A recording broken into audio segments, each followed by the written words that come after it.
Everybody, I see the gang's all here. Welcome to the Why Ukraine live stream, coming to you from the middle of Ukraine and the middle of Texas.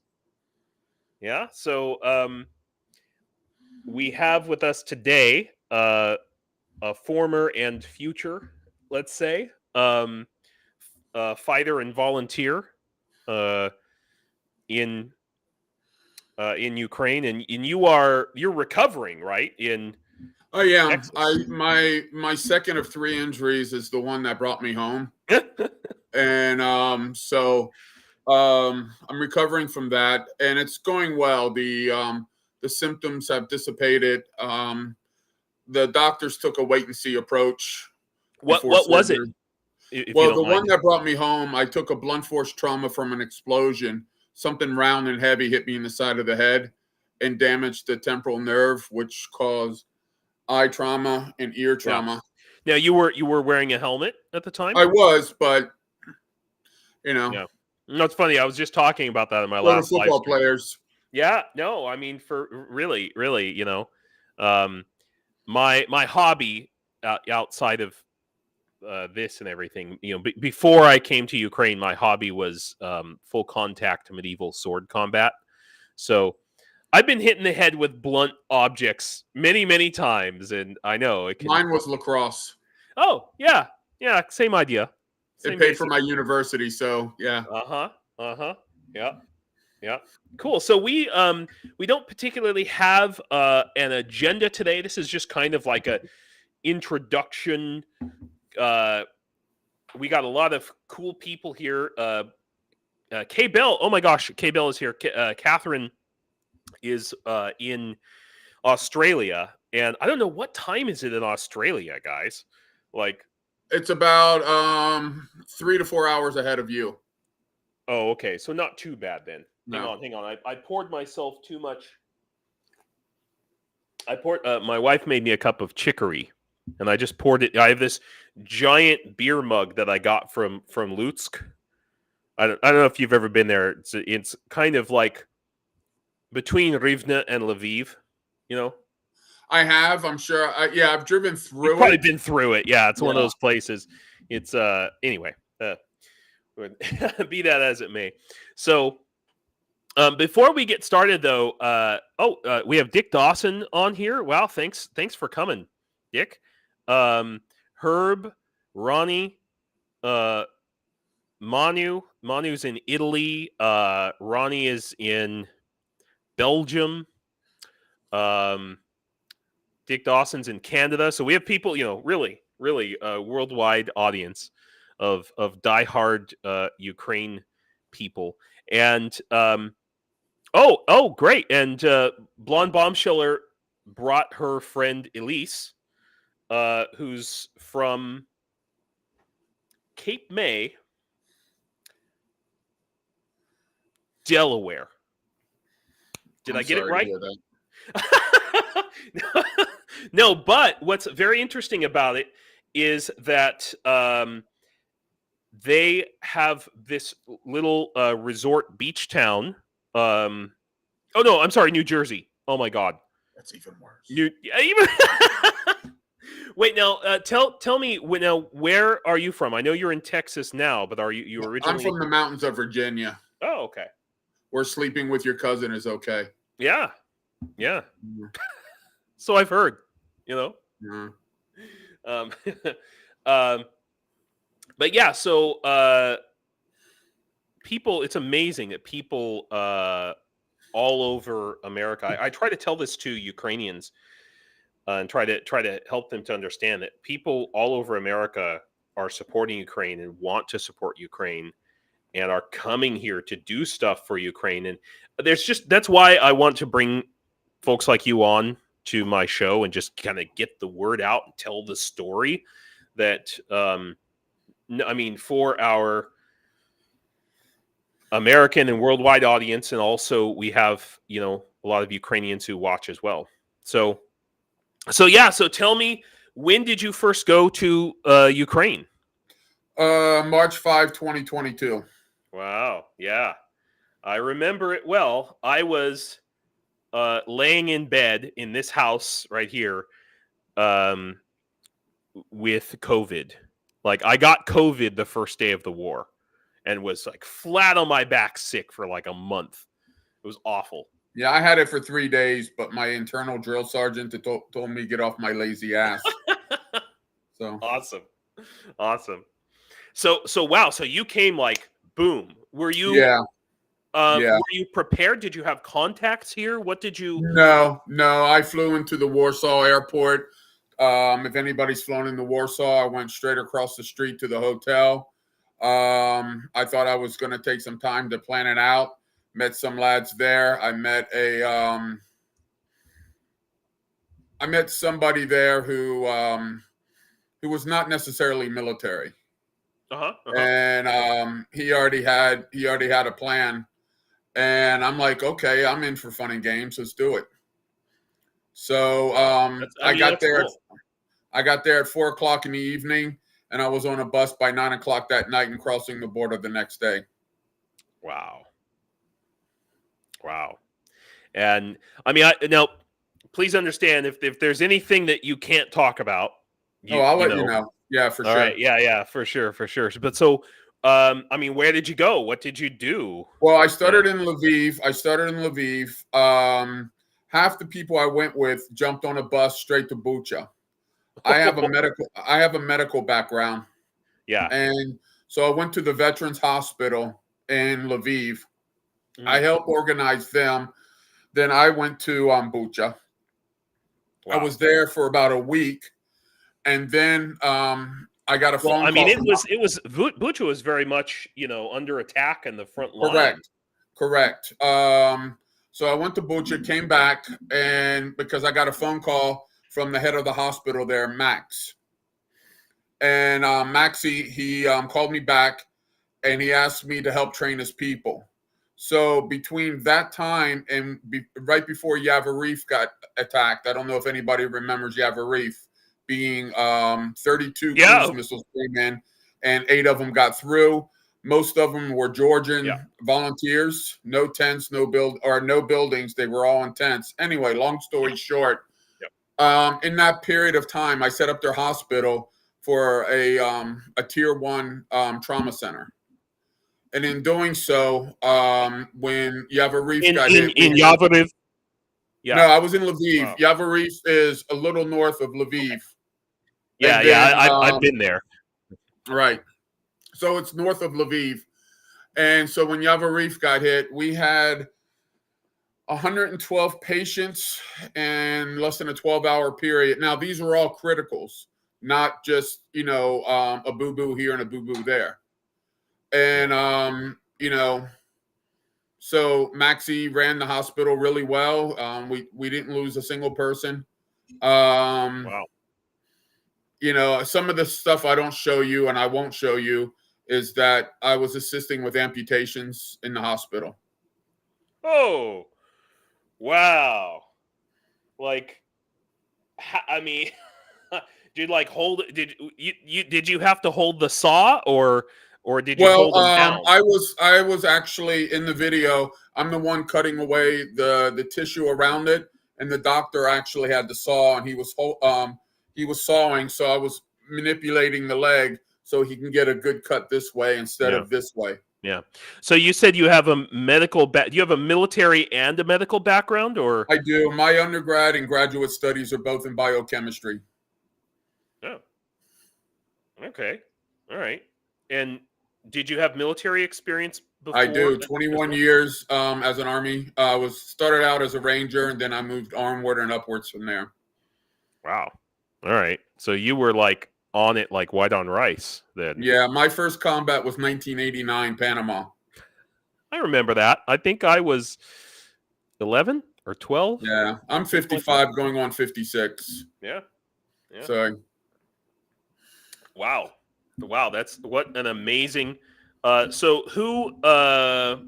who's your publisher? Who do you have publishing your book? You're going to write a book, right? No. Listen,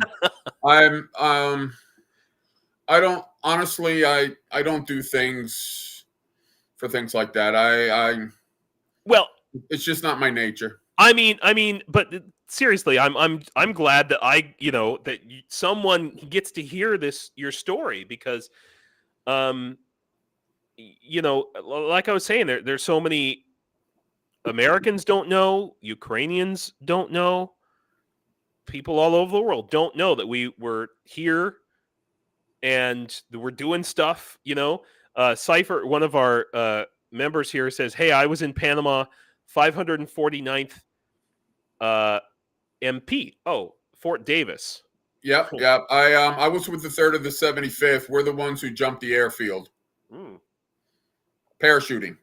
We parachuted into the airfield. Wow. So you were in Lviv when that happened. Right. I was there, and then a day or two after Yavoriv, I was sent to Mykolaiv. Well, I volunteered to go to Mykolaiv, and I was attached to the 3rd Marine Battalion in Mykolaiv. And from there, I don't know, did you get a chance to see the YouTube that someone posted? Not all of it. Yeah. All right. Well, I was there when the 503rd Russian Airborne Battalion tried to cross the 2 bridges. One was the railroad bridge and one was the main bridge. And there were 6 of us in my team at that time, and we rushed the bridge. And one of my younger boys was like, "Let's take the bridge," and I'm like, "Why? Let's give them a way to escape." Because they don't fight as hard when they think they have a way to escape. Right. That's classic, Sun Tzu. Exactly. So, wow, so that was your idea. I did wonder. Right. I mean, I watched it. I was laying in bed when all this is happening. Well, our logistics. Out. What I learned in Bucha was, at that time, our logistics were dead Russians. So we got, of course, we got our magazines. We didn't have grenades, so the grenades we were getting were from dead Russians. And magazines, we only had 3 magazines apiece with a lot of loose rounds. And if you've ever had to load a magazine, it's not difficult in peaceful conditions, but it's really difficult in combat conditions. Yeah, exactly. Trying to push it in there, and Jesus Christ, I can't imagine. Yeah. And I've also got video. I don't know. It's in the big album that I sent you. There's video of me actually teaching medicine on the front line as artillery's coming in. Kind of cool. Wowza. Well, guys, I think we can already say that hopefully this will not be the last time Michael comes on our show to talk. Because so but I just want to this is going to be so interesting. We've got so many things to wow. So you're in Mykolaiv, you're on doing this on the front line. Well, actually, we're west and north of Mykolaiv. We're over the bridge and over the river, because the Russians kept trying to come up from Kherson, and on one particular day, for whatever reason, they thought they were on parade, so they came at us with 272s and an 81, and we set up a inverted a V formation, and we hit them with RPGs, LAWs, because we needed to hit them multiple times to take them out. But we took out the first 2 tanks, and they abandoned the 72. And one of the photos that you have is us sitting on the 72 that we took from them. Wow.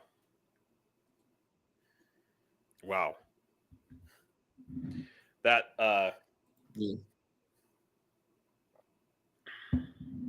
I mean, I just literally, Michael, maybe I understand you don't like this is so common for all of my fighter friends, soldier friends. They're like, it's just normalna, as they say here. But really, I mean, it's not about fame and fortune. It's like, for the sake of humanity, this stuff needs to be, just so it can go on the History Channel someday. Assuming the History Channel ever shows history again. So, Yeah. So okay. So you're there. You're in Mykolaiv. You're doing that. How long did that go on for? I was in Mykolaiv for 3 months the first time and 4 months the second time. And and then after that, the rest of my time was in Zaporizhia. Mm-hmm. Well, parts east and south of Zaporizhia. Mm-hmm. Gotcha. Okay. Okay. So on that now, it took a while for that line to solidify. Did you get all the way down to Melitopol, or were you? No. We never penetrated that far. I was hoping we would be able to either take Mariupol or Melitopol because either one we would cut off the Russian logistics, and we could use shorter range batteries to fire into Crimea. I was hoping this winter the Russians would have been very cold and very hungry by spring. Mm, yeah. And the only thing we would need is a phone call and ask them if they want to leave. But that didn't happen. Yeah. Where we were in Zaporizhia, the minefield in places was 20 kilometers thick. I've got video, the one that got me in the leg. I got video of my partner Vlad had his GoPro on, and we had to park the 113 away from the scene because there were mines. And as I'm running through the minefield to get to the wounded soldier. He's screaming at me like I'm an idiot, and I'm like, whatever, dude. But on the right-hand side of the video, you'll see all these destroyed vehicles. And one of those vehicles, it was the one I was in, that I got shrapnel in the back. So I don't think that spot on the battlefield is my lucky spot. No, probably not. Yeah. Running through a minefield. Yeah. And the guy who you're trying to help is saying, No, "Stop!" Vlad was my partner. Vlad, see, these are the stories I want to tell. Vlad is a 27-year-old kid, full-fledged doctor, 6'4", still a baby. And he quit his practice to join the military. Now, he spoke English, but he had no military experience. I have medical experience and combat experience, so they paired us together. When I joined the 78th, I pushed for a QRF Force, and I got it. My commander, I don't know if I'm permitted to say his name, but my commander is one of the best out there. QRF Force. Quick Reaction Force. And what I wanted to do was be able to treat the wounded patients on the front line instead of getting them and taking them back a couple miles. Sure. But this way we could fight. So we got what I wanted, and there's more stories behind that too. But Vlad, he is the superstar of any story, any of my recent stories. He is the superstar. I was just along for the ride. Wow. So I give credit to my Ukrainian counterparts at all levels. Yeah. Did you see the video United 24, the news? Yeah. Those were all my men that I trained. Yeah. In combat. So, wow. So you so I forgot what was the name of the brigade? Not a brigade. We're a standalone regiment, 78th Special Purpose. 78th. Okay. Yeah. Special Purpose Regiment. Basically, it's a Ranger regiment. Gotcha. Oh, okay. Go figure. That's interesting. So yeah, I was recruited for that. So not mechanized, but you had an M113. We had mechs. We had We're a quick strike force. Okay. But now remember, it's a regiment, so some of us, we all had different jobs to do. Some were frontline assault, some were quick reactions, some were once there was a hole, we can push through with heavy equipment and widen a breach. So we had a lot of injuries, a lot of dead, because we were the tip of the spear in our sector. Yeah. Wow. So, Somebody was asking about the M113s and how they don't have a lot of armor, right? Are they're just aluminum? well, yeah, well, not. They've got some steel on the side. They can take up to a 12.7 or a 50 caliber, but you Oh, don't really? want to take it a second time. Yeah. So small Right. arms are okay then. Right. Shrapnel. One Right. particular day we were in the 113 and we were sent to a location and there was nobody there. So we're under a tree, but the drones were overhead and they started dropping mortars on us. So we moved, they did it again. And everybody inside, we had picked up some minor wounded and we were working on them, but everybody inside was freaking out. And I'm like, dude, I said, if they hit us, you won't even know it. Yeah. I said, just calm down. Yeah. I said, don't worry about the little stuff. Wow. So, This is pretty amazing. So how long were you on the Zaporizhia line thereabouts? 7 months. Mm-hmm. Mm-hmm. Yeah, And, but after my injury, I was taken. I started having problem with my vision in my left eye, and okay. and then they sent me for an MRI, and that's when they discovered that I had damage to my brain. But the good news is, I have a brain. Good news. Silver lining. Right? Nice. So not retinal separation. No. Nerve damage. Yeah, nerve damage. So they said it would take some time to heal, but if it doesn't heal, they would have to slice me open and repair it. So we all took the wait and see approach, and it seems to be working. The Texas sun is, high and heavy right now, and it's only a little bit of discomfort, not like it was 6 months ago. I was going to say, like, what are the effects? Is it like bright sunlight? Yeah, light sensitivity, constant ringing in my ear, but that's many years of being exposed to loud noises. So yeah, sure. I can't blame it on one thing. Yeah, so I won't. Yeah, this might have just been maybe not the straw, but the shrapnel that broke the camel's back. Yeah, exactly. So yeah, it is what it is. You play with the big boys, you get hurt. Yeah, but you said you were hurt 3 times. Yeah. Yeah, the first time was the vehicle I was talking about. We were rushing into a tree line. We hit a mine, and shrapnel went between my vest and my back, and it sliced me open this way. Oh. So it didn't go in.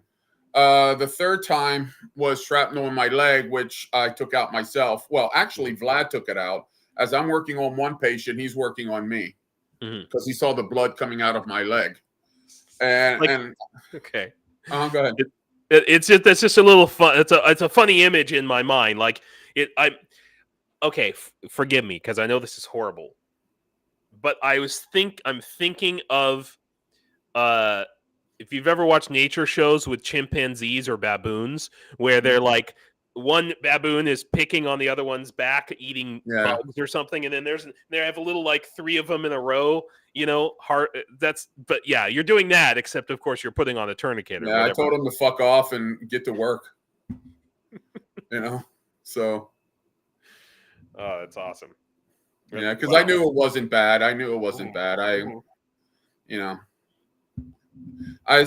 When you're a hillbilly, you learn if it's not squirting out or sticking out, you don't really need it that much help. Right. Yeah. So, so you were there for 7 months. I was there a total of 10 months, but they Ukraine. Right. No, in Ukraine. But we had to constitute this regiment, and in constituting it, we trained the soldiers in that 3-month period that we weren't in combat.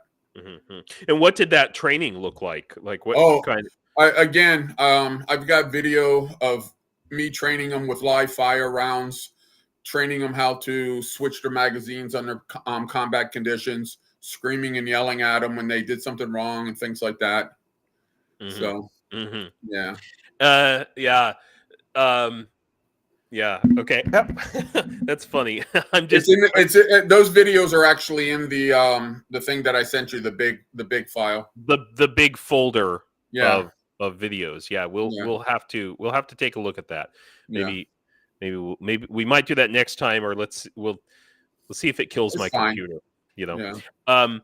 Yeah. So you were out there training. How many guys did you train? Would you estimate? Well, my regiment was about 500 strong, but I was responsible for my battalion.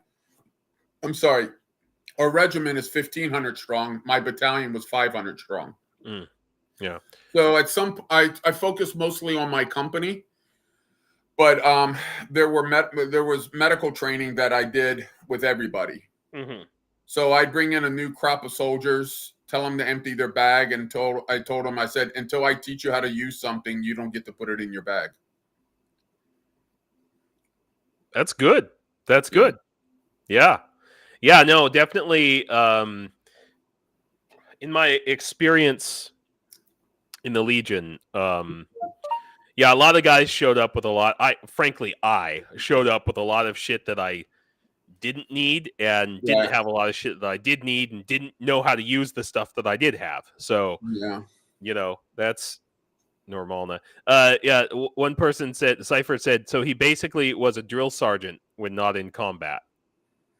Yeah, well, drill sergeant some of the times. Now you got to remember, I was there with a team of foreigners, so I don't want to put the level of credit on my shoulders like I was there alone. No, I was just a single cog in a big machine. Gotcha. And with a lot of moving parts. How did that work? Was it well organized, or? Well, most of my team, we had fought together either in Bucha or Mykolaiv. I see. And we reconstituted when I got back the third time. Gotcha. So we reconstituted and we all joined the 78th together. Okay. Now, most of them were Brits, and I'm going to say this from the bottom of my heart. The Brits came to play. For the most part, the Brits came to play. The Americans, I'd say about 50-50.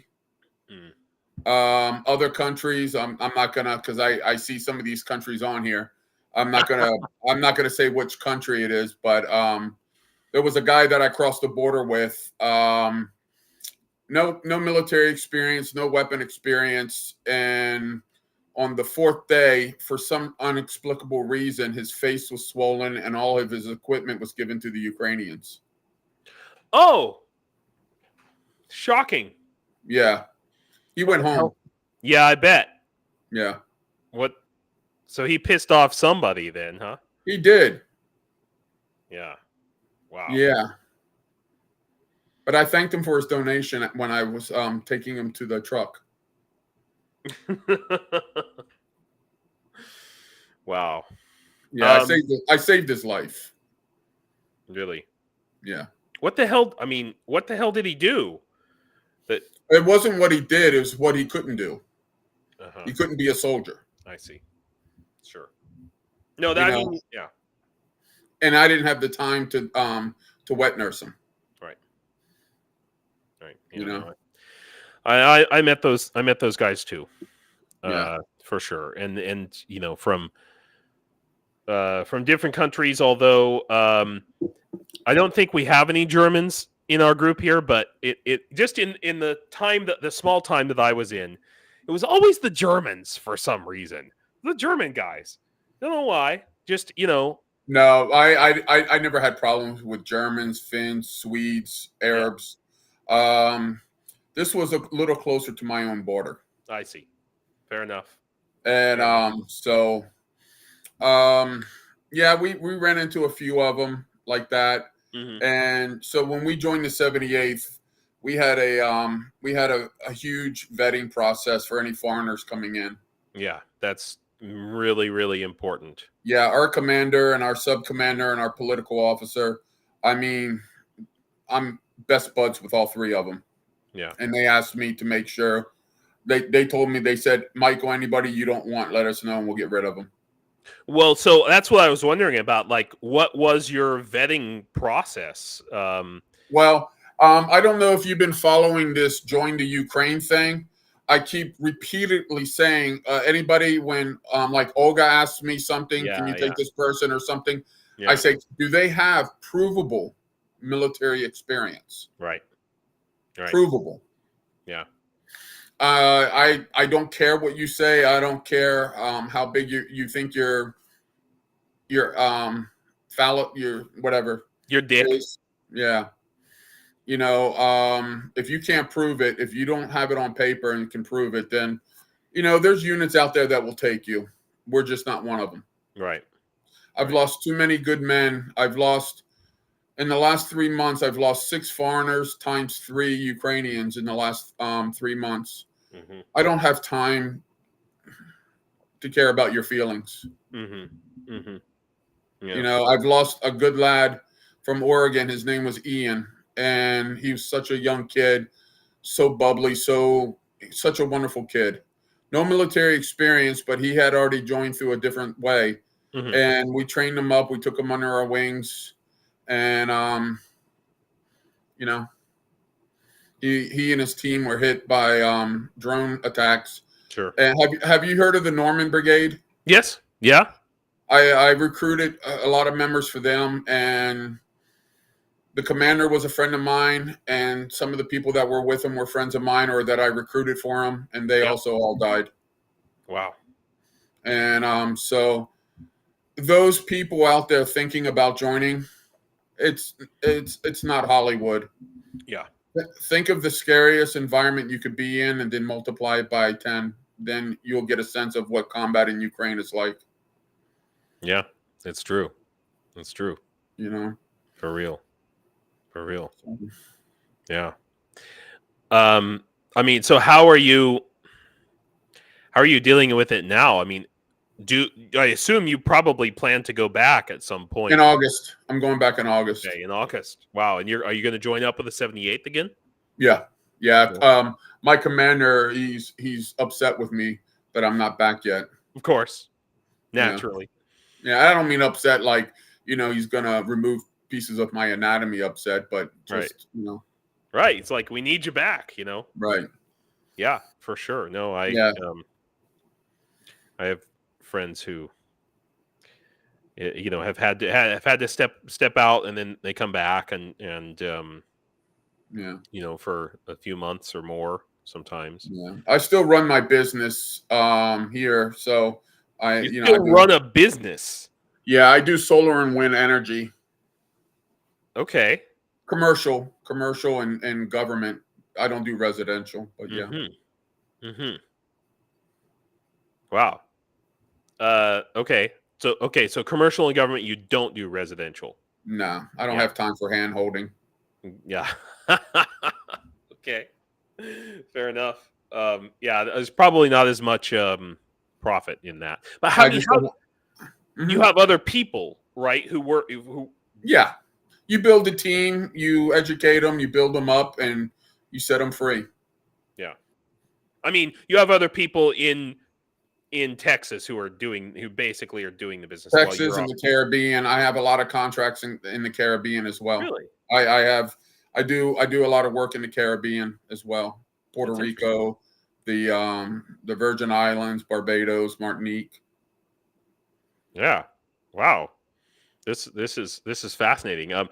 Okay. So I'm you know, mapping out the story now that I have, you know, in my head. It's really just fascinating.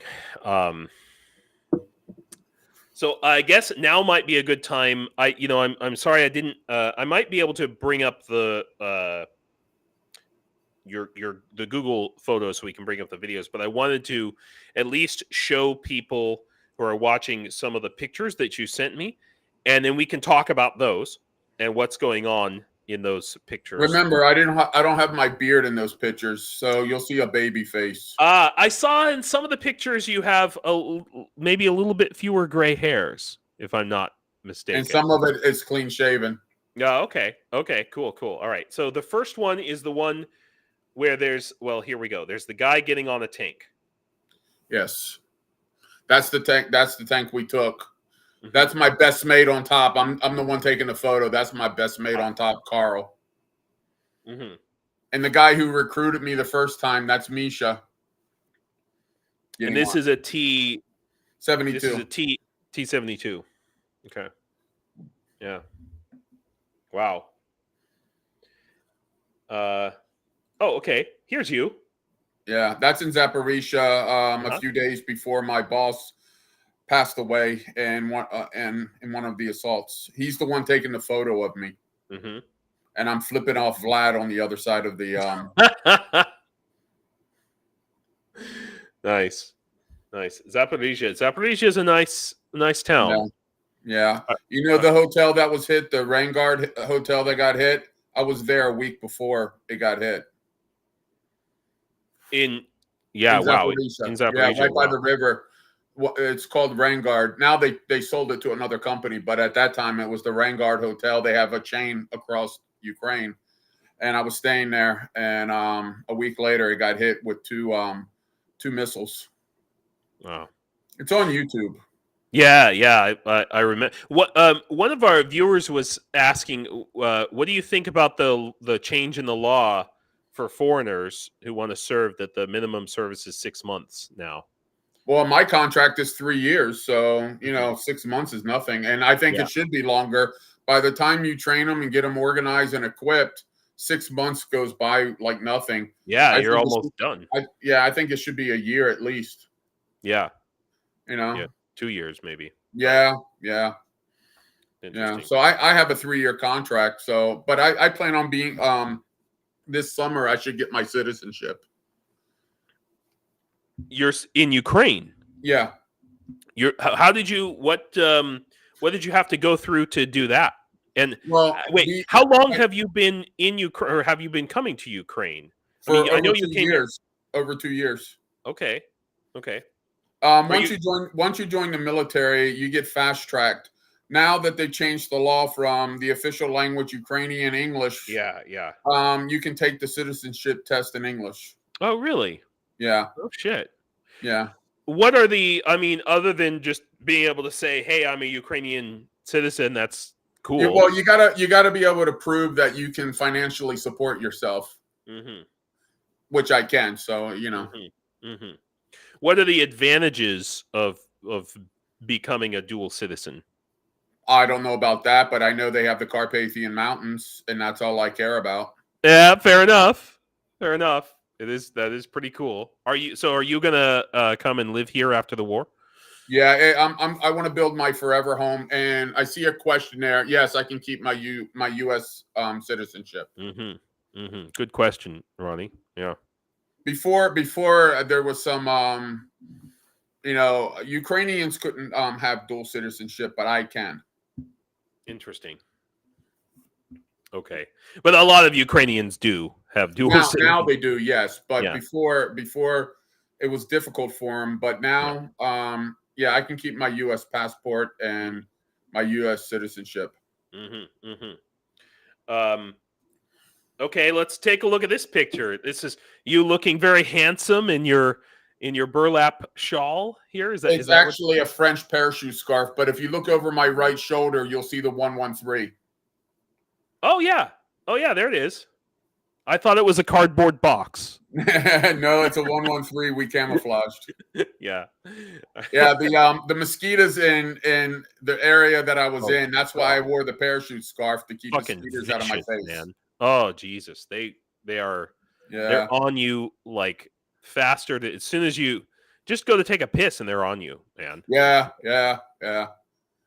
So I sleep under my parachute scarf. And always have it on because it's instant camouflage.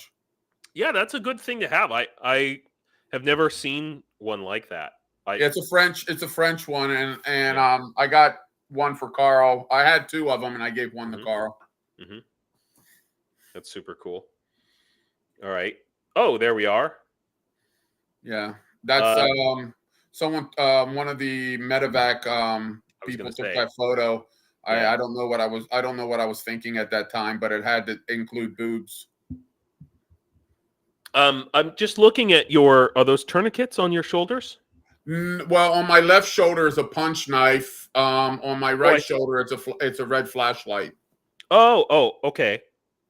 And then the blue, that's just tape there. Right. Yeah. I figured if some Russian knocks me to my ass and the only thing I have left is a punch knife to come up under his neck with, that's what I'm going to use. Yeah, I've never seen one on the shoulder. I usually see them on the belt. Yeah, no, I have it on my shoulder because quick access. Sure.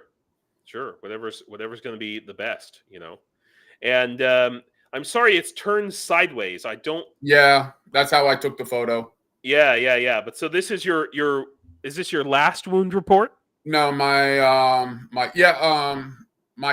would be my number 3. Yes, that's my last wound report. I like how you signed it in blood. It wasn't me. That was the doctor working on it. Yeah, that's the doctor. He had blood on his finger or thumb. I guess is his thumb. So how so when I was in training, I never saw one of these, but we saw like NATO ones. They were more like little card stock type things. Yeah.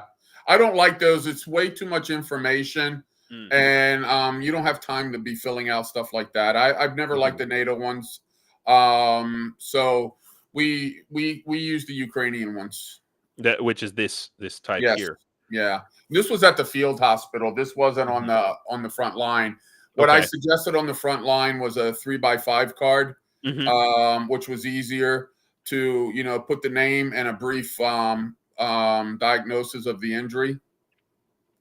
Yeah. And then we just slip it into their pocket, or if they're conscious, give it to them. Okay. So I was going to say, because this doesn't look like something that you would want to fill out. No. Our 3x5 cards are better because, you just need the basic of information. You don't need their life story. You don't need their favorite color or their favorite food. Yeah.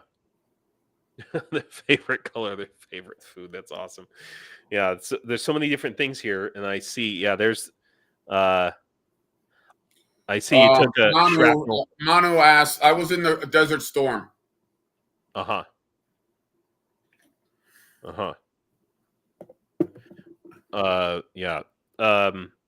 So I see you took an arrow to the knee, it looks like, or a shrapnel, rather. Shrapnel, to the knee and to my upper leg. But that's the same knee that I had replaced 6 months before. So I got lucky. It just bounced off the titanium. Okay, wow, yeah, because as someone who's had, knee injuries, that's a long repair time. Your knee replacement. I took 90 days for recovery, and I told everybody in the loop that, hey, I have 90 days to recover because I have someplace to be. Your knee replacement, though, that happened in Ukraine as well? No, I came home and got it done. Oh, I see. Okay, but the injury happened in Ukraine, and my knee, I have 237 jumps, and it's gonna take a toll on your body. Sure, it's inevitable.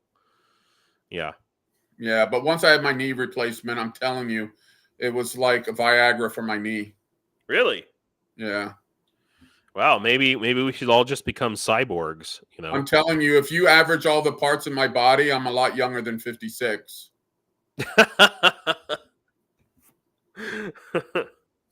Nice. That's awesome. Okay, let's go on to the next. So tell me about these guys. Okay, these most of these guys are original members. The lady was a Terp. There's 2 Ukrainians. The rest of the guys were from my original team in Mykolaiv, and except for one of them, we all stayed together to join the 78th. And a Terp, you said? Interpreter. Oh, interpreter. Yes, of course. Yeah. So English to Ukrainian. So so the rest of these guys are who's Ukrainian here, or are they all? If you're looking at the front row, you got the Terp, you got the guy beside her, he's Ukrainian. Then you got the guy on the left of the muzzle, he's Ukrainian. The rest are my team. There's only one of the guys Actually, two. Misha was never actually part of our team. He was just a facilitator. So it was actually only one other guy in the photo who stayed home after this was done. And so this is the tank that you captured? Yes. Your interpreter, I mean, I'm certain she wasn't just combat. No. This was a friendly day. I see. We were training on this day. I see. Okay. Yeah. Okay. Her name was Nika. Lovely lady. Yeah. Super cool. Awesomeness. And what are you doing here? What are you doing to these kids? Right? Yeah, I'm definitely not a Harvey Weinstein. It looks nice though. What is like a this is a school in Irpin. This is a school in Irpin where my apartment is. It's about maybe 800 meters from my apartment. And one of the teachers that live in my building, she asked me to come speak to the kids. And so this was like one of the last photos I took before I came home. And so I was speaking to the kids, showing them some kit, letting them play with the night vision goggles. Yeah. Wow, that's cool. Yeah, they yeah. When was this? November. Oh, pretty recent. Yeah. So how much Ukrainian do you speak? Have you picked up any? Enough to get into trouble. Not enough to get out of it. Yeah. I tell people to learn a language, it comes down to two things. You're either going to be hungry or horny. You'll learn the language at that point. That's true. That is true. That's pretty much almost all of my words in English revolve around, well, food or sex, I guess. Yeah. So, sorry, in Ukrainian, I just said English. Yeah. Yeah. So, but these kids, I mean, obviously they must have loved you, but I mean, a lot of them must have also been pretty traumatized. Yeah, a lot of them had fathers in the military, and that when I came to speak to them, and the way I spoke about their fathers, not specifically, but in general, you could tell it meant so much to them. Yeah, really. And I was happy to be able to do that. Yeah, I mean, those kids will remember that for the rest of their lives. Yeah, there's a young lady in there. She comes up to me, and because through the conversation, someone says, because I speak fluent Spanish. So a girl comes up to me and starts kicking off in Spanish. So we're having a 5-minute conversation in Spanish. Really? Yeah. That's hilarious. That's really funny. Yeah, I hablo un poquito de español. Sí, pero yo tengo mucho tiempo en El Salvador, Nicaragua, Panama, Puerto Rico, Colombia, Peru. I do when I'm not fighting, I'm in Peru building churches and hospitals. Wow. Well, holy crap, don't die. My gosh. So it's just so much to cover. So when you go back, do you think you're going to be on the front line, or do you think you're going to? I hope so. Okay. I get paid the most when I'm on the front line. Fair enough. That's fair enough. But what about as a trainer? I mean, don't they really need trainers? Don't they? They do, but they don't pay me. They don't pay me what I get on the front line. I get 129,000 hryvnia on the front line, and I get 60 something in the rear. Fair enough. I got beer to drink. Who's going to pay for it? Fair. Yeah, it's true. It's very, very true. So those of you all who've never been to Ukraine and you go to Shatoma, go to Schultz. They make the best beer in Ukraine. There we go. Right. That's good. I have not been to. I've been through Zhytomyr. I have friends and students there, but I've never. And if you like barbecue, also Shatoma, Pleasantville. Oh, It's called Pleasantville. It is. Yeah. Very nice. Very nice. Yeah. And the reason I'm speaking about Shatoma, that's where we were. Our polygon was. Oh, okay. Yeah. For Training. what? For training. Yeah. Yeah. We were training in Shatoma. This is very interesting. So, for people who are thinking about coming to Ukraine, for whatever, well, I mean, in theory, you've got two kinds of people. People who are maybe they're going to come and join the Legion or a unit or something. And let's just say that I personally, you tell me if you think I'm wrong. I think that the people who have combat experience, they've already come here and either left or they're already fighting, right? So anybody who comes here, they might have a little military experience, but not combat experience. Yeah. And so there's two kinds, right? There's the kind who want to come to join the International Legion or some unit, or they want to come to do some kind of volunteer work. And maybe they know what that is, maybe they don't. Correct. What kind of advice would you have for those people? And what category do you want to start? Let's start with the military side. All right. If you have experience and you've been on a two-way firing range, this is not going to be your senses aren't going to be overwhelmed. If you've never been on a two-way firing range, you ought to stick a lump of coal up your ass, because in 2 weeks you'll have a diamond. Nice. All right. So that's how scary it gets. Yeah. And if you're coming to volunteer, great. But if you're coming to show off because you're a foreigner, stay home. We don't need you, and we're not impressed. Yeah. That's interesting. So the people who come, or on the military side, people who come, let's say, to join the Legion, and because the Legion does now accept people without training, like me. What is there something that they can do in their home countries before they come to get prepared? What do you think is the best preparation they can make? Exercise with your kit.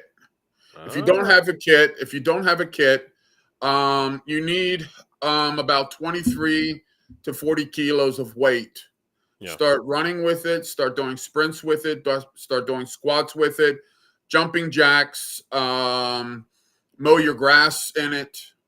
Get sweaty, get dirty. And please, guys, don't come over with shiny new kit. Roll around in the dirt and get it all scuffed up before you come over. Because if you come over with shiny kit, we'll know who you are and we'll make fun of you. At least for the first week or so. Yeah. Yeah.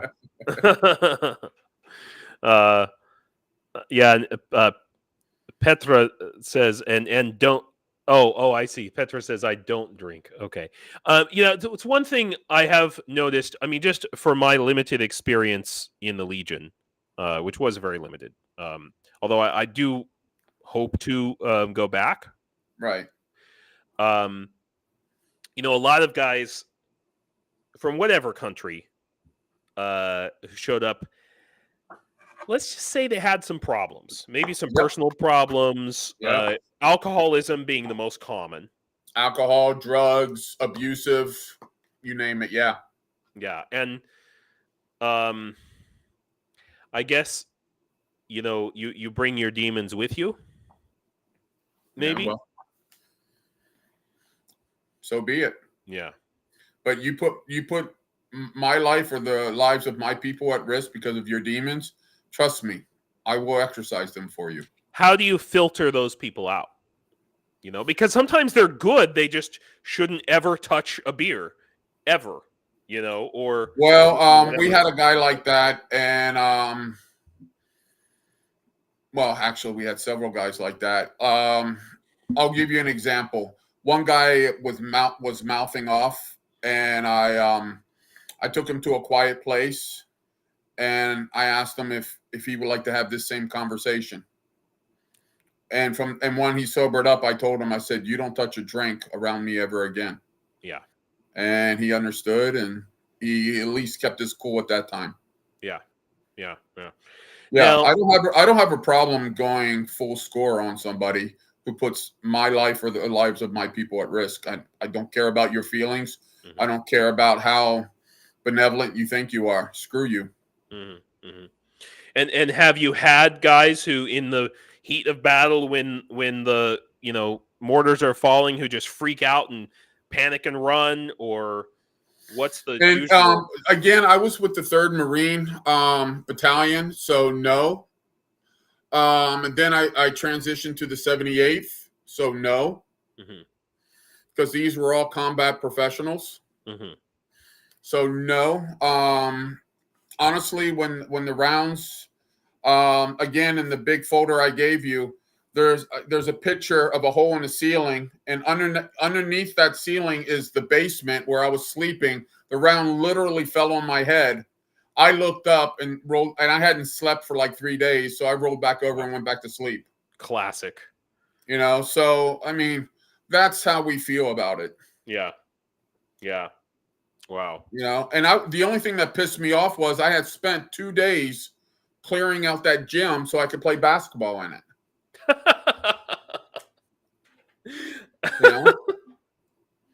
So it was an old school, and we were sleeping in the rifle range in the basement. Mm-hmm. Thank God for Soviet concrete. Right, that old school, thick as hell. Oh yeah, yeah. Jesus, yeah. But the one that got me in the head was rounds had come in. There were some wounded guys in another building across the field. I was rushing to get to them to check on them, see if they were okay. And that's when more rounds came in, and that's what got me. Wow. And you just, roll over, go back to sleep. I was unconscious for a bit. It hit me pretty hard. I woke up with someone with some very loving eyes looking at me, and I'm like, dude, man, I'm not dead. Leave me alone. So I'm bringing up, while we're talking here, I'm bringing up our, yeah, there we go. Yeah, and a lot of the stories that I'm telling you, again, it's in that big file. It's in that big file. So, I understand if you can't show it, then it's not, it didn't happen. Yeah, a couple of things. I had to scroll past the the surgery picture. Yeah. I had to scroll past that one. Yeah. But yeah, I will, however, share with everybody, if it's okay. Yeah, these are the early days. This picture down in the lower right, that's me after Yavarif. Wow. Yeah. Yeah, I don't know if you can see my eyes, but I was dead on my feet. Yeah, you're just like, fuck this. Yeah. You cannot keep me awake. These early pictures are me training civilians, taking stairs, we had to mock up a room. The big guy in the middle of the photo, I taught him the day before, and the best way to learn is to teach. So I had him teaching the next class on how to clear a room. Mm-hmm. He's also the guy right there on my right shoulder in the photo. Yeah, he fought in the 2014 war. Oh, okay. Okay, so he had some experience going in, but he just hadn't done a lot of CQB. Right. Then, and as you can tell in these photos, I was 14 years removed from the Army. Yeah. Right. Yeah, living the good life.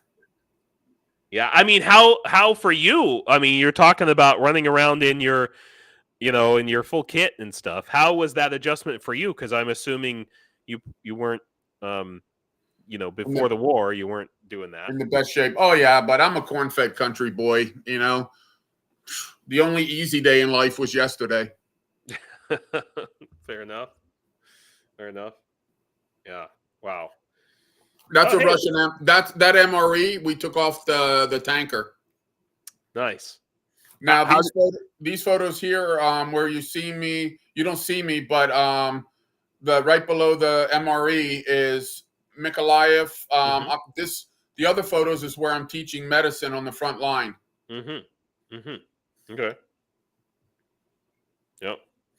Yeah. If you play the video, you'll hear my voice. Now the photos below that is where 2 cruise missiles took out a barracks in Mykolaiv, and we spent 2 days clearing bodies. Yeah, right there. Here? Yeah. We spent 2 days clearing bodies. Wow. Now, in the photo above where I was teaching, I remember that in Mykolaiv. I remember when that happened. Yeah, there's in the pictures above where I was teaching, there's a young Muslim guy. There's a young Muslim guy there. His name's Adam. He was with us at the barracks, and he hadn't said his morning prayers that day, so I could see he was physically distressed. So I took him aside and took him to a quiet east corner, and as he prayed his way, I prayed for him. Yeah. Yeah. Wow. And now the one you can barely see over here in the right. I'm trying to put my magazine in. I was the last person in the vehicle. I was giving covering fire to everybody in the vehicle, and I'm trying still not loaded. Shooting at our vehicle. Wow, and when the camera switches, you'll see the railroad tracks, and there's Russians up there shooting at us. Wow, and I like your blue jeans and your mechanics gloves, or early days of the war. I'm telling you, man, they don't have sizes my size in Ukraine. No, I have to. You know, I'm 6'3", and I wear, it's like a size 13 glove or something like that. So I did finally just recently. I've been looking for over a year for gloves that fit me, and I finally found. I mean, I don't mean like stretch gloves. I mean like real gloves like that. You know, I just found some a couple weeks ago. I'm trying to get the magazine in as the vehicle, because we're going over. You can see we're going over the. We're not on a road. We're going through a field. Yeah, I was gonna say it looks like a well paved, smooth road. You know, and one of my Brit friends says, "Oh, this is the last time I order this Uber." Nice. So what are you riding in there? A police van. Wow. Okay. And this is now below. If you go down a little bit, this is me teaching. Well, not that. That's a organizational chart. This is me teaching SAS tactics on room clearing. Violence of action. Yeah.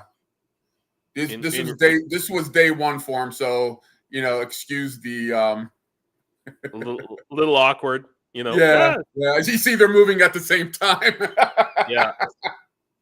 Yeah. So I'm teaching them SAS tactics, violence of action. Violence of action can be a force multiplier on a battlefield. Yeah, for sure. What's this here? What's this vehicle? That's all part of the barracks that got hit. If it scans over, you'll see. That's part of the building right there. There's the building. Yeah, I remember when this happened. Yeah. Yeah, that vehicle was damaged.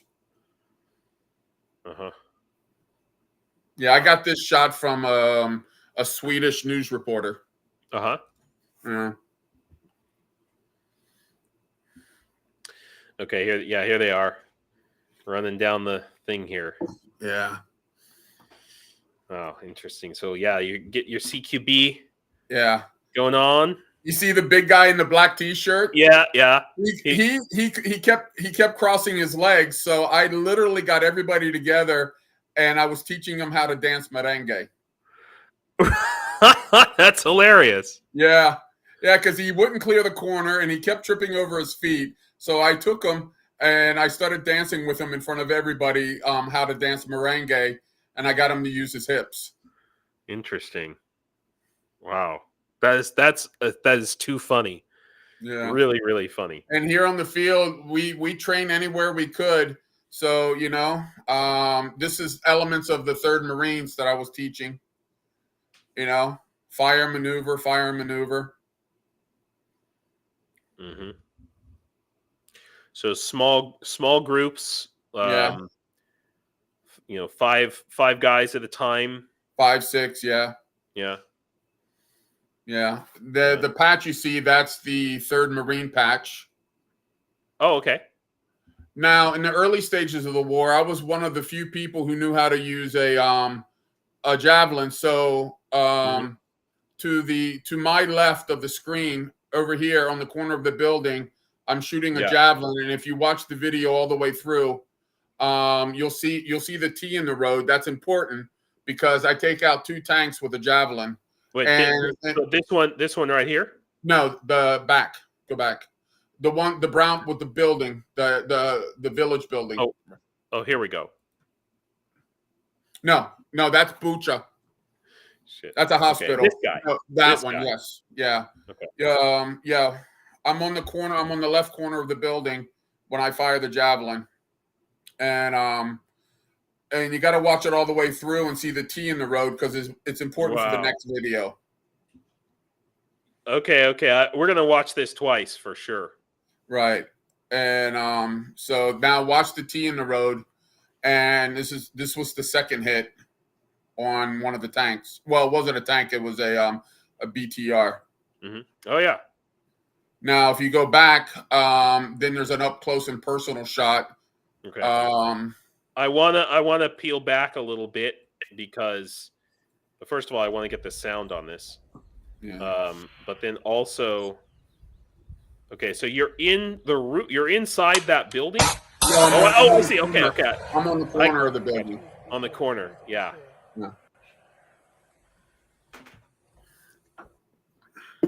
Okay, and so this is a drone watching this. Yeah, happen. a drone watching. Yeah. And this was the second hit on 3 vehicles. Yeah, there it goes, flaring up. Yeah. Okay, so what's the next video then? Now you see the tank in the middle of the road or the BTR in the middle of the road? Yeah. That one. So there's no real sound. I don't talk through it. Just wind. This guy decided to throw down. He lost. Oh yeah. YouTube's gonna hate me for that one. Oh God. Yeah. But when the camera goes all the way around, you'll see you can't even see the building we shot from. Yeah. Yeah. Wow. And now a lot of these are bayonet training. We're teaching them how to use bayonets to take trench lines. Is that something useful? I mean, does that happen? Yeah. Oh yeah. If you can jump into a trench line without firing your weapon, yeah, you're going to maintain the element of surprise. Okay. Let me ask you then. How many stabs does it take? Frankly, well, if you do it right, only one. Yeah. If they can't breathe, they can't talk. So you take them in the lungs. You know. Sure. Fair enough. And this is your 78th Brigade, yeah? No, this was part of the 72nd.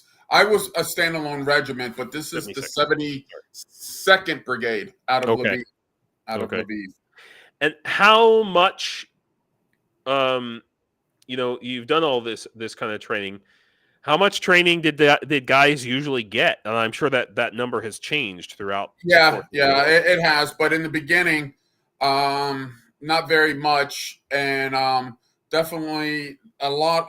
Don't get me wrong. There were small groups of people training at a high speed, a high level, but not in great numbers. Yeah. This unit right here, I'm standing next to the guy in the black. Yeah, okay, this is the Kherson SWAT team. Okay. So I was training them, and this is in Mykolaiv. My apartment is to the right, and so I was training them because they had to go from police to military. Sure. So I was teaching them. And these two guys, the one in the black is the commander of the entire police force, and the guy in the green is the commander of the of the Marine patrol. Okay. So I this managed to find camouflage pants though. This is before Kherson was taken, or yes, this is all before her son was taken. Okay. Wow. Yeah. This is me on. See, they have mixed match uniforms. Yeah, and just teaching. I'm teaching them patrolling and ambush. Yep. There's guys on the hill that are going to ambush them. Oh, really? Yeah. Interesting. Yeah. Now it's not live fire, right? They're not. No. Yeah. No, they're marching to the building, but I set up an ambush to their left. And learning how to walk. Oh, learning how to. Okay, I went through a lot of this training myself, so yeah. I'm looking at the guys going, oh yeah, right. How going from police to military, how much carried over? Well, weapon control was easy. Military control was harder. They just had to learn it. That's all. But they were disciplined, and I'm here to tell you, Ukrainians learn so much faster than Americans. It's unbelievable. I'm telling you, the Ukrainian individual is, I mean, if they just had more resources in every area, education, military, they're going to be a freaking powerhouse in Europe. Oh yeah, for sure. Oh yeah, wow. I did all of this stuff. That's so. Yeah, now they're peeling away. Yep. Doing the peel. Yeah. Now, what about commands? I mean, you're speaking in English, obviously. How did you? I would do walkthroughs with them long before this. So I would keep the commands simple. I didn't overcomplicate things. Yeah. I mean, the thing is a lot of Ukrainians do understand English. Correct. They just can't. I would walk them through it, and one of my techniques is this.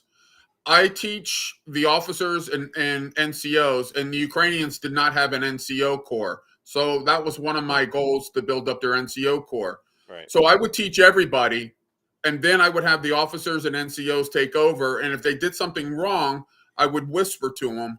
But it was their voices that the soldiers needed to hear, not mine. Yeah. So I insisted that the officers and the NCOs are the ones giving command, not me.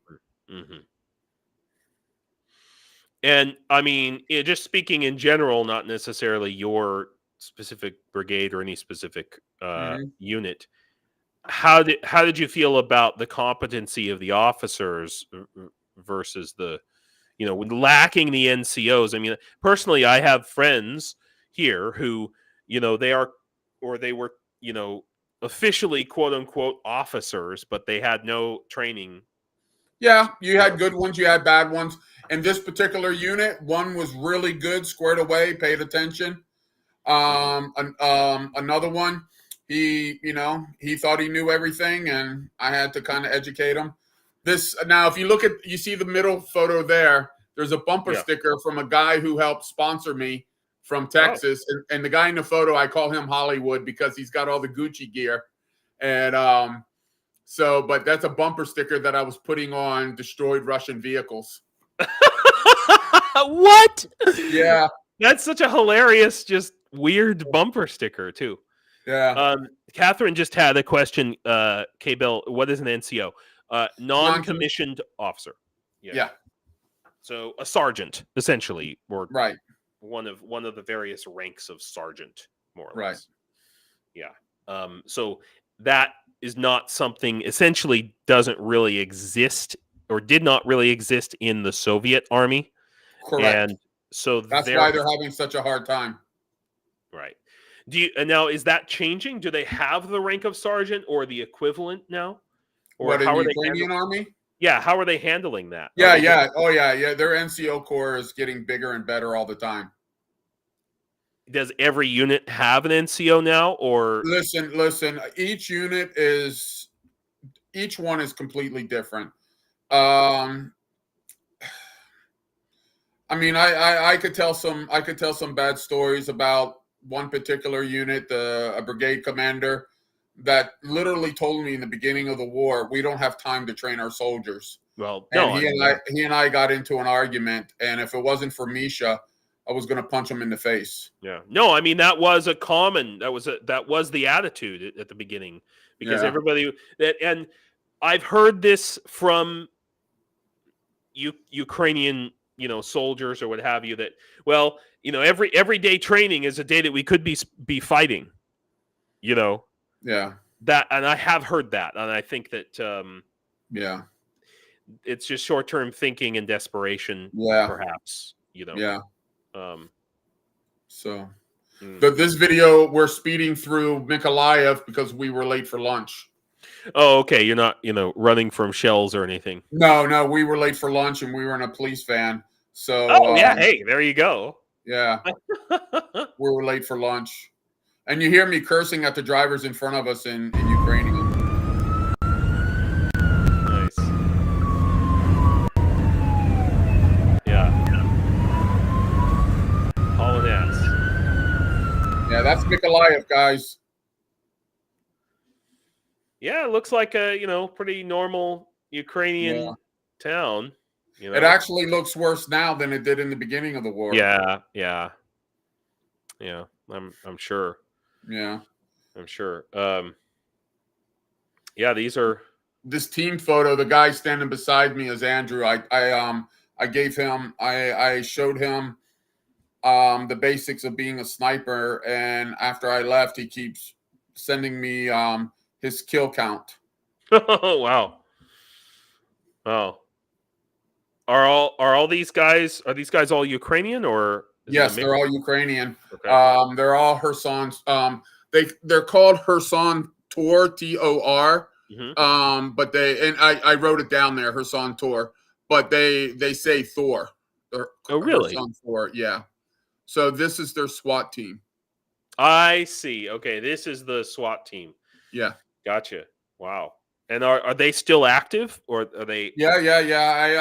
I one thing they were lacking was comms, so I spent a lot of money equipping them with comms, long range, short range comms, because they were going to be reconnaissance mostly, so they needed to communicate a lot easier and better than other units.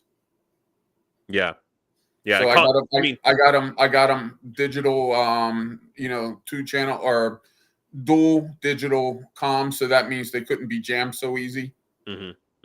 Comms is one of the things that I just keep hearing the refrain from every unit. Although I do understand that the Ukraine army has they just sent out, it's not enough obviously, but like a 2,000 electronic warfare is a big problem. Oh, in the early days we were using our cell phones. Yeah, exactly. But at the same time, as one of my friends in the Legion recently told me, I was asking him, "You guys need comms?" And he said, "Yeah, but what good are comms when command is shit?" Yeah. So, okay. This is some live fire. Yeah, that's me with RPG rounds. Nice. Do they come in plastic like that? Yeah. Nice. I was teaching them. We were on the RPG range, and I was teaching them how to fire RPGs. Oh, okay. You weren't teaching them some kind of like sword fighting move there. No. I mean, they're heavy enough to beat over someone's head, of course. Yeah. But yeah. There's the RPGs. Oh, okay. Are they going to fire these live? Yeah. I mean, you have to, right? Yeah. So, what are they firing at? About 300 meters away at a berm. Oh, I see. There's a berm over there. Yep.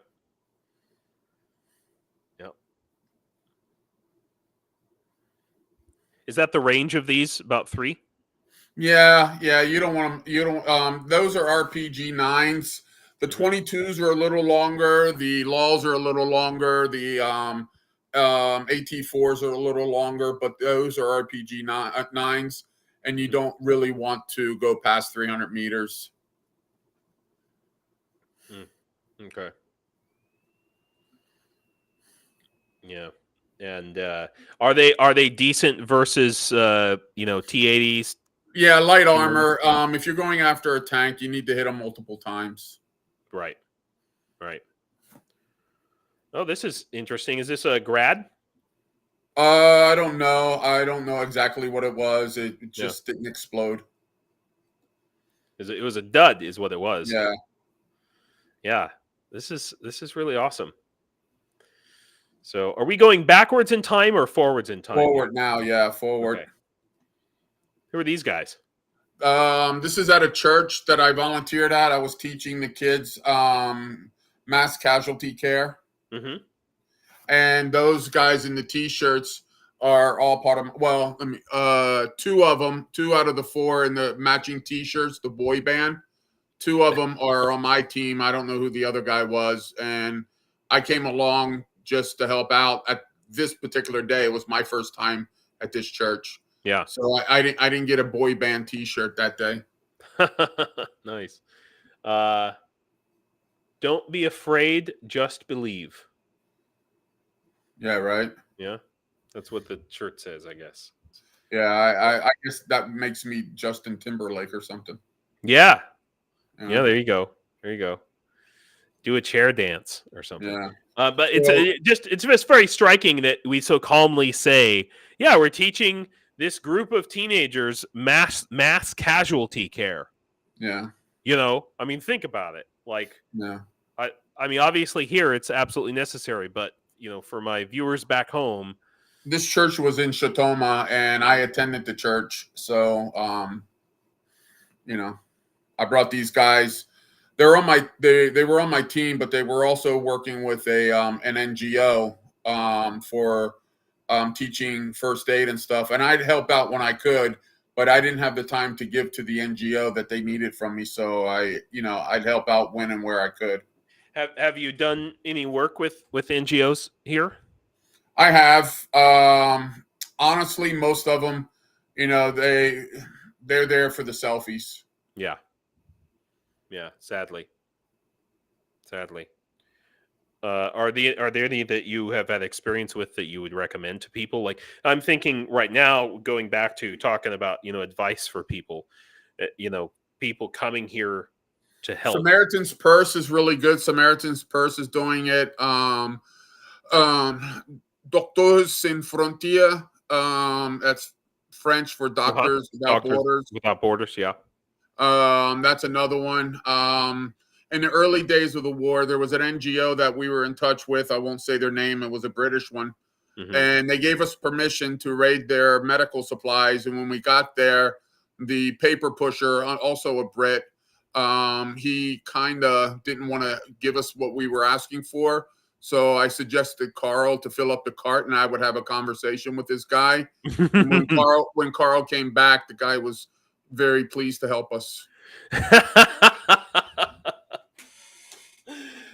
Wow.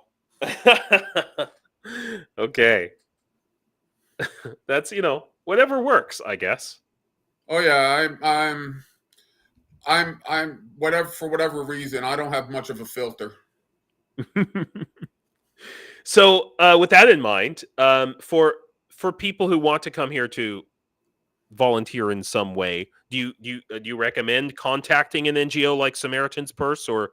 Yeah, but you got to jump through their hoops to get on their train. So, if you get frustrated easy, don't. You're not. This is not for you. And whether you do it unilaterally or through an NGO, if you get frustrated easy, stay home. Mm-hmm. Mm-hmm. Mm-hmm. Well, this is extremely enlightening. And I don't know how much time you have, but I usually go for an hour and a half, 2 hours max. I'm a professional bum right now, so I have all the time in the world. Nice. I would definitely like to follow up with you and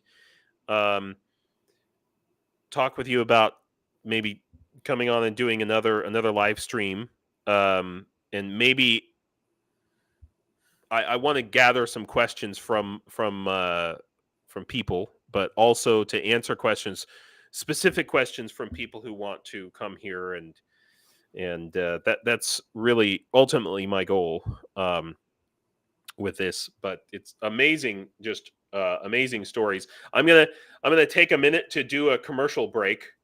So everybody, we are doing our second raffle to buy a drone, and So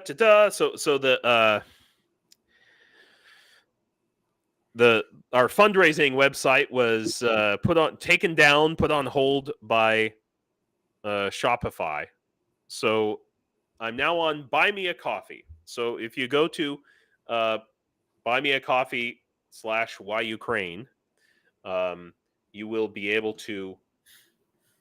So you can go here and you can either just click on buy me a coffee, and it's $5. And if you want to donate to the drone raffle, just type in the note here. You can just put drone or drone raffle, and then I'll know that you were gonna enter the raffle or that you want to donate to the drone.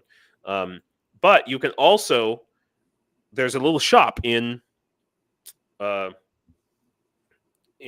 Me a Coffee, and you can click on it here and actually donate to the drone fund that way. If you do, you'll get a chance to win this awesome painting by our very own Belle, who's in the chat right now, I believe. And this cool set of collectible stamps from Ukraine with the Russian warship "Go fuck yourself." Yeah, I got one of the originals. Nice. This one is signed by a couple of Sphinx from the 2nd Battalion International Legion. He's a recon drone operator out there. That's the person that we're going to deliver this drone to. So you'll get that plus this flag right up here above me, which was signed by FOMA, this is the guy that we delivered the last drone to from the raffle, which is right here. So pretty cool stuff. Yeah, so pretty awesome. I also I don't know if she's still in the chat right now, but we had someone from America, Elise, and I recently became aware. Let's see if I can find it here. Ask this Cheryl Watley lady. Is she referring to a guy named Big Mac? Because we have a guy in our unit named Big Mac, and he's a tall, basketball player, tall name. He's a medic as well, named Big Mac. No, she's referring to Joe McDonald, who has he is down in Kherson area. He's the Englishman, Brit. He has a YouTube channel. He's an FPV guy. He has a YouTube channel called Big Mac's Battle Blog. Okay. Big Mac's Battle Blogs. Yeah.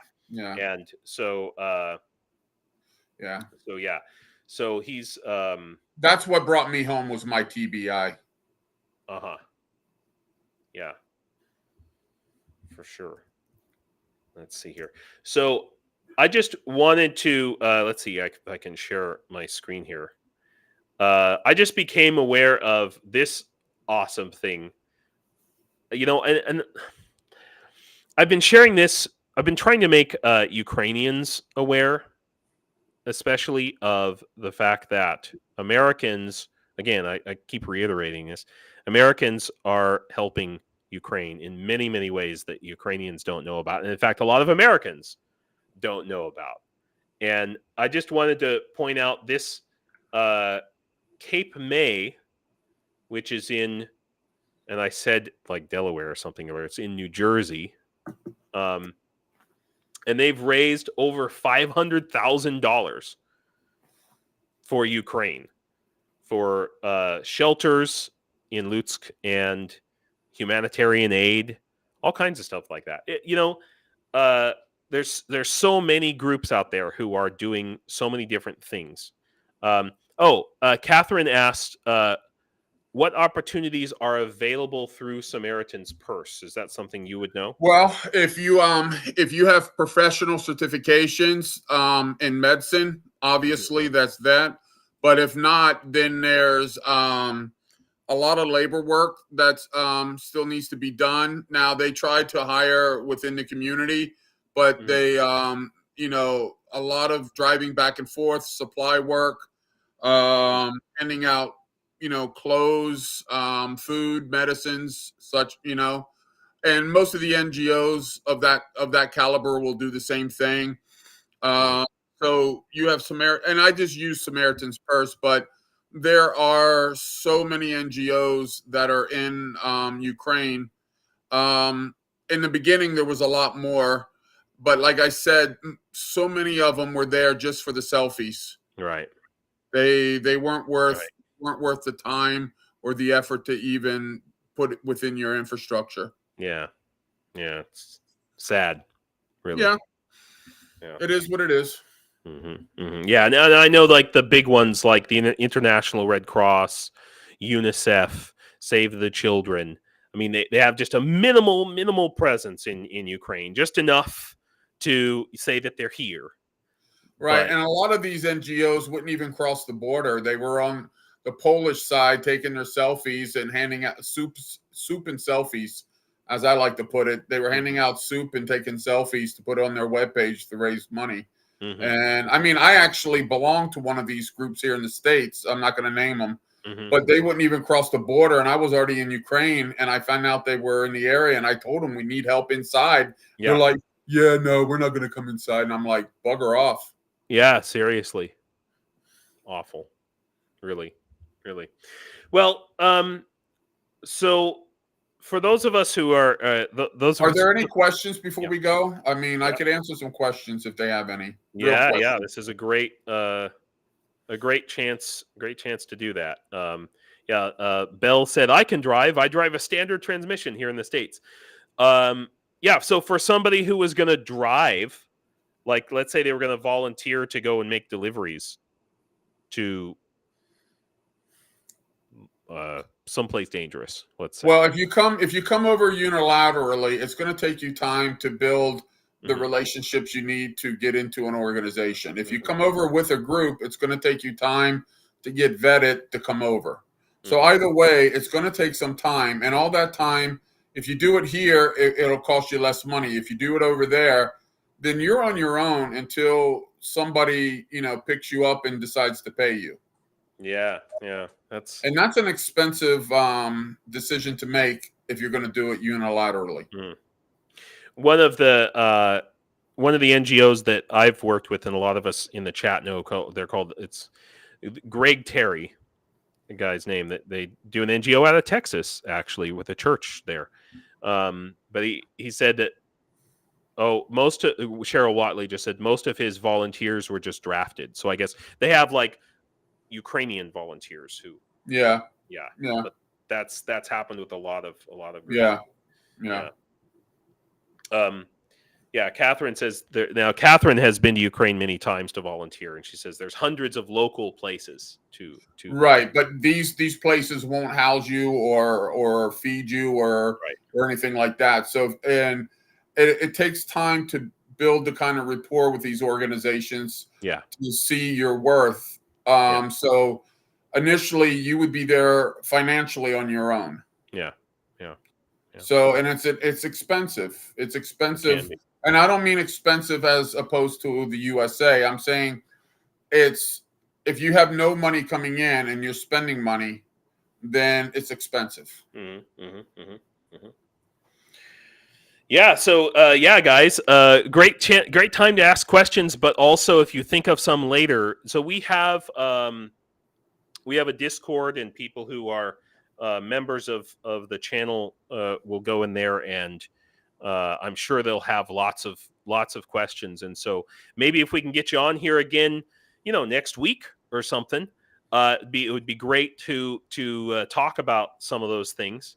Yeah, sooner than later, because I'm going to be out of the country for 3 weeks. I'm going on a mission trip, and so before I go back to Ukraine, I want to do one more mission trip. Sure. Then I'll be gone for 3 weeks.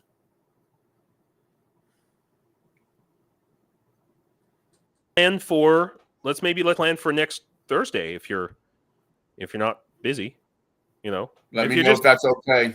Yeah, if you're just bumming around, why not? So that's great. So I want to just thank everybody for coming, and I hope this has been a great live stream for everyone. It was for me. Just the pictures, the stories, and Michael, keep them coming, because it's just so great to be able to show people exactly what's been happening there and here, and for them to hear it from the horse's mouth, from somebody who was actually here. I do have one more thing to say. This is what people need to understand. The Ukrainian people, in my opinion, in my experience, are some of the most loving, caring people that I have met collectively in the world. Yeah. And I can't say enough good things about the Ukrainian people. Yeah. And they don't take to everybody. Trust me. If you're a high level asshole, trust me, they will put you down quickly. You're not going to get very far. That's right. No, you're not. And but in my experience, the Ukrainian people, from the civilians to the doctors to the politicians to the military, are some of the most loving people, because you have to build an infrastructure. And because I'm in medicine, I've had to build a medical infrastructure. I've had to build a political one, a civilian one, and a military one. And you don't do that by thinking you're better than everybody. You have to you have to go there with a real heart and a real love for what you do. Yeah. And if you're not going there for that reason, stay home. Yeah. Stay on your Facebook and talk shit to other people, but we don't. Or donate money. That's always donate money. Yeah. Donate money. Make yourself feel good. Yeah. Cool. Well, cool. Well, stay on for a minute, Michael, after we end, because I want to follow up with you. But I want to just thank everybody for coming, and I want to apologize to everybody in the Discord and things. That this past week, I've been, as some of you know, we have kind of a big project that we're working on, and I've been working on it, and also the process of getting the website. We're going to be moving over to our own domain for fundraising and coordinating and this stuff, so we don't have to deal with like Shopify and these, Patreon, and even Buy Me a Coffee has been known to pull the rug out from under people trying to do fundraising and volunteering stuff. So I'm very thankful to some of our members who are in this group, who are just have been just so helpful. One thing I want to say, those of you who are in our how do I say this? Who are in our Discord, and if you need to get in touch with me and I'm not available, there's two people. So Real Dave Seaman or Rock a Bit on Discord. He's kind of right now. He's frankly kind of running the Discord in a lot of ways. He's not in our group, I don't think, but for Discord related questions, and I still need to set him up with full admin rights, to be honest. But and then if you have some other questions that you need to ask me about things that are going on, or like, what the hell are you doing, James? I've kind of appointed Blonde Bombsheller. She's in our chat right now, as sort of my go-between when I'm, neck deep in working on stuff here, and I don't have time to poke my head up. You can always send a message to her, and she'll make sure it gets to me in a timely manner if you're on the Discord. So I just want to don't freak out if I don't pop in on the Discord, or you don't see me for a few days, because it's like as you probably know, Michael, like when you're trying to do different things, it's like spinning. How many plates can you spin, right? You know, and trying to bootstrap, which is what we're actually doing here, is bootstrapping a fundraising and volunteer organization, mostly with the people that you see in this chat. Yeah, that's it, guys. So thanks everybody for coming.